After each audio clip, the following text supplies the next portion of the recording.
کون؟ سید کفایت علی کافی۔ آپ جانتے ہیں جب کوئی بے باک ہو، جب کوئی نڈر ہو تو انسان یہ ضرور سوچتا ہے بیک گراؤنڈ بہت مضبوط ہے۔ جب ہم نے سید کفایت علی کافی علیہ الرحمہ کا بیک گراؤنڈ چیک کیا تو ان کی شجرے میں غور کر کے پتا چلا کہ شجرہ کربلا میں میرے آقا حسین سے ملتا ہے۔ ہم سمجھ گئے اب یہ دبیں گے نہیں، اب یہ چھپیں گے نہیں، قدم ڈگمگائیں گے نہیں، اب قدم آگے بڑھائیں گے۔ اور حال کیا ہوا؟ ملک کی آزادی میں حصہ لیا، انگریزوں نے غدار کہا اور اس کے بعد پھانسی کی سزا سنا دی۔ اللہ اکبر! پھانسی کی سزا سنائی مراد آباد کے چوراہے پر رمضان کے مہینے میں۔ گلے میں پھانسی کا پھندا ڈالنے کے بعد انگریزوں نے کہا دستور یہ ہے کہ مرنے والے سے اس کی آخری خواہش پوچھی جاتی ہے۔ جوانوں، اب تمہارے سننے کی بات آئی، جوان کیسے ہوتے ہیں؟ آخری خواہش پوچھی جاتی ہے، بتاؤ تمہاری آخری خواہش کیا ہے؟ اللہ اکبر! دیکھنا، ہمارے گھر میں شادی آتی ہے تو ہماری خواہش کیا ہوتی ہے؟ ہمارے گھر میں ولیمہ ہو تو ہماری خواہش کیا ہوتی ہے؟ ہمارے گھر میں عقیقہ ہو تو ہماری خواہش کیا ہوتی ہے؟ جب مال و دولت میرا رب نواز دے تو ہمارا انداز کیا ہوتا ہے؟ اور ایک عاشق صادق، ایک سچے عاشق رسول کی شان کیا ہوتی ہے؟ پھانسی کا پھندا گلے میں ہے، کہا آخری خواہش کیا ہے؟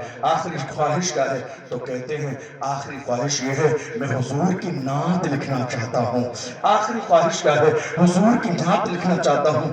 غور کرو، غور کرو، کفایت علی کافی کو پھانسی کا پھندا گلے میں ہے مگر یاد دنیا نہیں آئی، رسول اللہ آئے ہیں۔ یاد کون آیا ہے؟ پھانسی کا پھندا گلے میں ہے مگر امام الانبیاء یاد آئے ہیں۔ پھانسی کا پھندا گلے میں ہے جانے کائنات یاد آئے ہیں۔ پھانسی کا پھندا گلے میں ہے دونوں جہاں کے مالک مختار یاد آئے ہیں۔ کیا بتاؤ آخری خواہش کیا ہے؟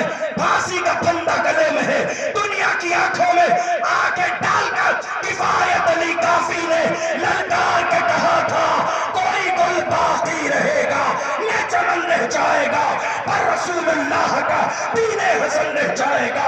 اطلس و کنخات کی پوشاک پر نازا نہ ہو، عشق بے جان پر خاکی کفن رہ جائے گا۔ ہم سفیر و باغ میں ہے کوئی دنگا چہچہا، بلبلیں اڑ جائیں گی سونا چمن رہ جائے گا۔ نام شاہان جہاں مٹ جائیں گے لیکن یہاں حشر تک نام و نشان پنجتن رہ جائے گا۔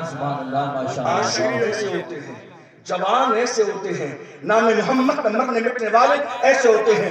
فرق اس بات سے پڑتا نہیں ہے آپ کہاں کھڑے ہیں، فرق اس بات سے پڑتا ہے کہ آپ کے دل میں حضور کی محبت کی شمع روشن۔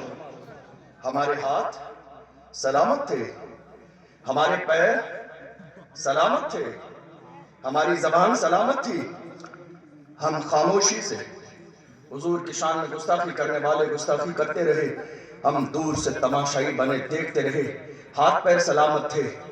اللہ کروڑوں رحمت نازل کرے اس مرد قلندر پر ویل چیئر پہ بیٹھنے والا۔ کون؟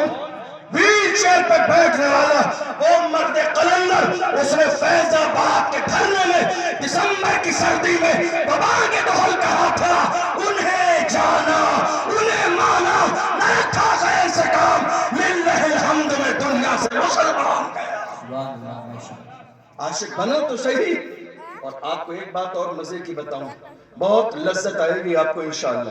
ہمارے استاذ گرامی جلوگر ہیں، جہاں تک میں نے سمجھا اردو میں جب ہم کہتے ہیں انہیں تو سمجھ میں آتا ہے کہ یہ اشارہ ہے دور والوں کے لیے، اور جب کہتے ہیں انہیں تو سمجھ میں آتا ہے کہ یہ اشارہ ہے قریب والوں کے لیے۔